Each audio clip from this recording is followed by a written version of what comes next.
தேவனுடைய பரிசுத்த நாமத்திற்கு மகிமை உண்டாவதாக. இந்த அதிகாலை வேளையில் இன்று நாம் தியானத்துக்கு எடுத்துக்கொள்ள இருக்கிறதான வேத வசனம் மார்க் எழுதின சுவிசேஷம் 14ஆம் அதிகாரம் 8ஆம் வசனம். இவள் தன்னால் இயன்றதை செய்தாள். ஆமேன்.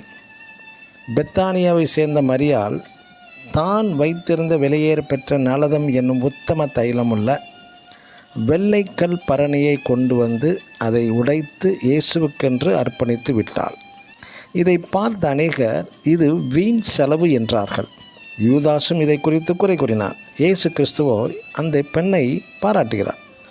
ஒரு நாள் இங்கிலாந்து மகாராணி விக்டோரியா ராணி ஏழை வேடம் அணிந்து நாட்டு மக்களை சந்திக்க செல்கிறார். அந்த சமயத்தில் பயங்கர மழை, தெருக்களில் பயங்கர மழை என்றதால் ஒதுங்குவதற்கு கூட இடமில்லை. திரும்பி தனது அரண்மனை செல்ல முடியாமல் அருகில் உள்ள ஒரு வீட்டிற்கு சென்று ஒரு கொடை வேண்டி கேட்கிறாள். அந்த வீட்டு பெண்மணி தனது வீட்டில் உள்ள ஒரு பழைய கொடையை தருகிறாள். இந்த ஏழை பெண் என்று தெரிந்து மகாராணி தனது அரண்மனை சென்றதும் கொடை தந்த வீட்டின் பெண்மணிக்கு தனது வேலைக்காரனிடம் அந்த பழைய கொடையும் சில பரிசு பொருட்களுடன் கொடுத்து அனுப்பியதும் அந்த வீட்டு பெண்மணி அதிர்ந்து போய்விடுகிறாள். நல்ல கொடையை கொடுத்து அனுப்பி இருக்கலாமே என்று அவள் வருந்துகிறாள். ஆம், எனக்கு பிரியமான தேவனுடைய ஜனமே, நம் தேவன் தனது ஒரே பேரான குமாரனையே நமக்காக தந்தார்.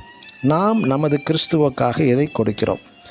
பெஸ்ட்டானதை தருகிறோமா? சிலருக்கு தேவன் நமக்கு தந்த இலவசமாக தந்த 24 மணி நேரத்தில் அரை மணி நேரம் கூட தேவனுக்காக ஒதுக்கி ஜெபம் செய்ய நேரமில்லை என்பார்கள். தேவனுக்காக வேறு ஏதாவது வகையில் ஊழியம் செய்கிறோமா? ஆம், நாம் இவ்வுலகில் வாழ்வது ஒரே ஒரு வாழ்க்கை. அந்த வாழ்க்கையும் அதி சீக்கிரமாய் நம்மை விட்டு கடந்து போகிறது. நாம் கிறிஸ்துவுக்காக செயல்படும் நேரம் காலம் ஒரு நாளும் வீண் போகாது. உங்களால் இயன்ற ஊழியத்தை மனப்பூர்வமாக பெஸ்ட்டானதை செய்யுங்கள். கடவுளுக்கு அவனுடைய கிரியைகளின்படி அவனவனுக்கு அவர் அளிக்கும் பலன் அதிசீக்கிரம் வரப்போகிறது. அமேன். God bless you.